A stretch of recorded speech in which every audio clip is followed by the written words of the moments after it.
Good day, class, and welcome to your next lecture on the biomolecules of life. Just a little review. The four biomolecules of life are carbohydrates.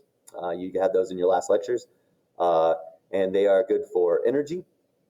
They're our number one source of energy. They also form some structures in plants and actually fungus. They create cell walls and give them like their bones, but for us, they are mainly just a source of energy. We can also use them to build other molecules, like lipids that we'll talk about today that are fats, and our other one we will also talk about today is proteins. So let's get going with lipids. With all of these biomolecules, the major things I want you to know are the elements that make them up and their functions. That's the bare minimum, so keep that in mind as we go through this. And the elements that make up lipids, or fats as you better know them, are the same as carbohydrates: carbon, hydrogen, and oxygen. Occasionally phosphorus, but I'm not going to have you write that down. But phosphorus we talked about with cell membranes already. It is there occasionally, but really lipids are carbon, hydrogen, and oxygen, or CHO, as it's easier to write and remember. Okay.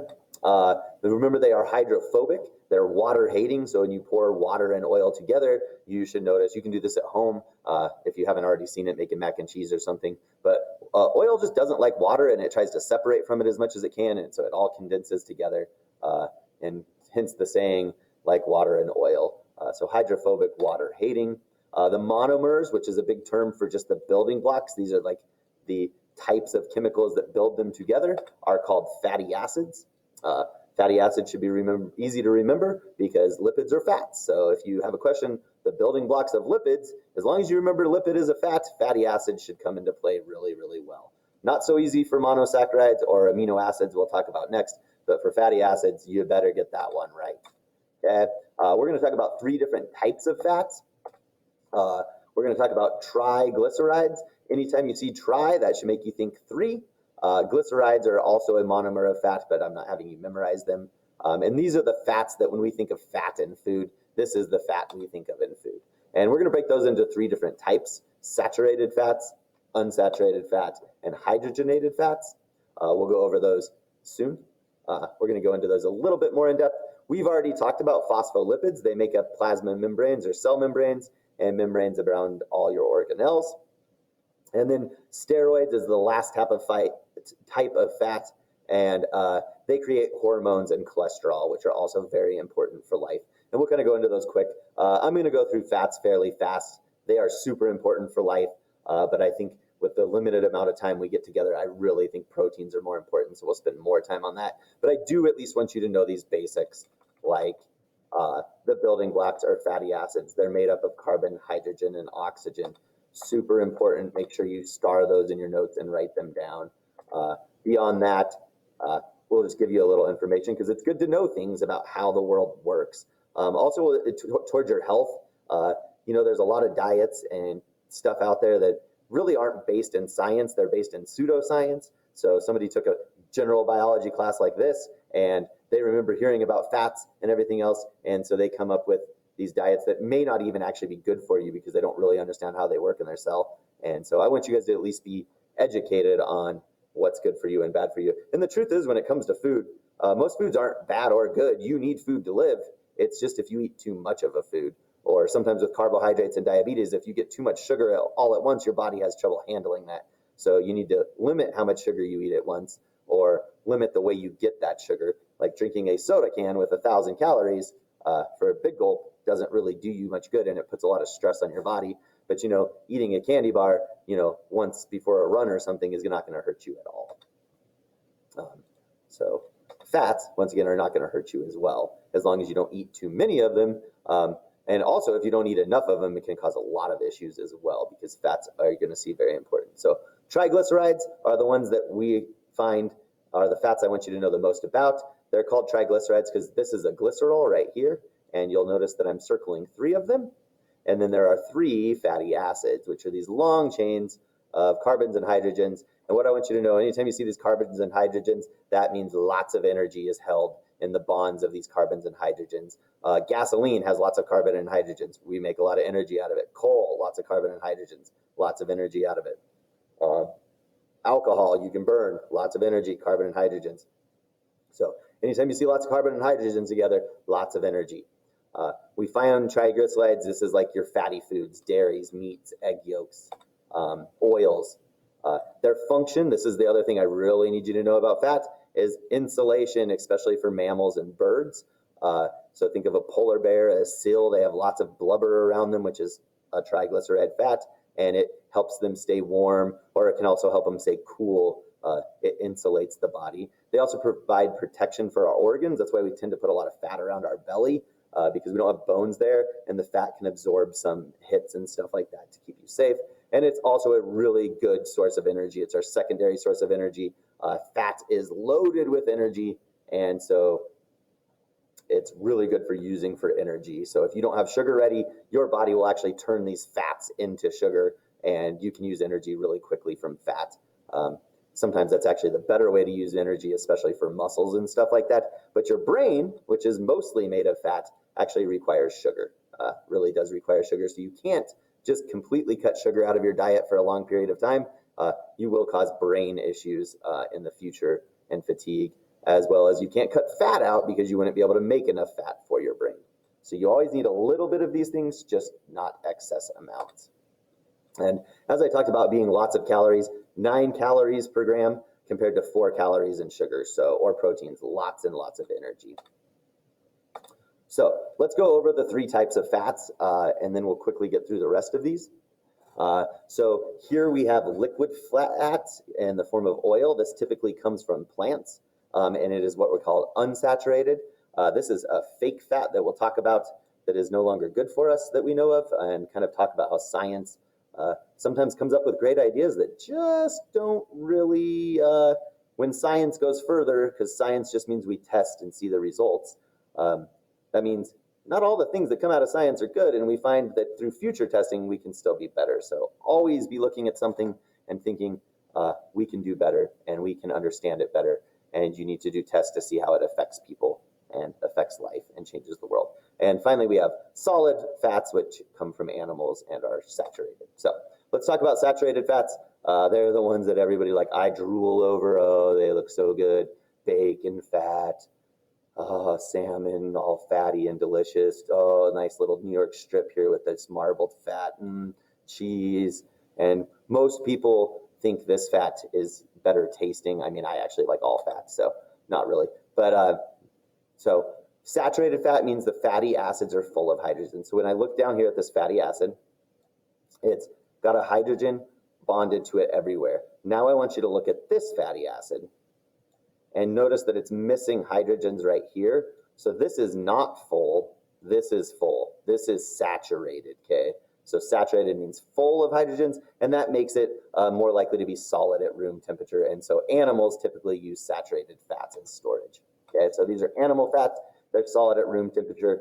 Back even when I was growing up in the 90s, and especially in the 50s and stuff, we were realizing that people were eating way too much fat, and we were finding that we thought fats from animals were much, much worse for us than fats from plants. So we thought saturated fats are bad for you. There's still a lot of people who think this.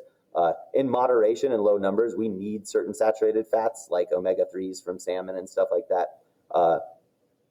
But they were thought to be really bad. But people tend to like the taste of bacon better than, say, olive oil or butter over oils. So we're going to come to what the fake fat we make is later, and it comes back to that. But I want to get rid of the idea that animal fats are necessarily bad for you.